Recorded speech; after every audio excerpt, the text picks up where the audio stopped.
পর্যায় পর্যন্ত আমি গর্ব করে বলতে পারি, মায়াকান্নার কোনো স্থান আমার আদালতে ছিল না, নেই, থাকবে না।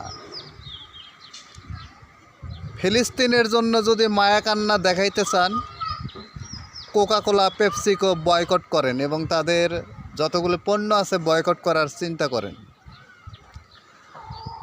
আল্লাহর কসম, 2012-র পরে থেকে পেপসিকো কোকাকোলার কোম্পানির কোনো পণ্য, চকলেট, পানি, যে কোনো পণ্য আমি খাইনি। সজ্ঞানে থাকা অবস্থা আমি খাইনি। কেউ খাইতে চাইলে খাওয়াইনি, কেউ খাওয়াইতে চাইলে খাইনি।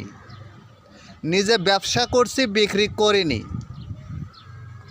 এই প্লেয়ার দেখেন, একটা বুক ফুলে একটা প্লেয়ার আসেন দেখেন যে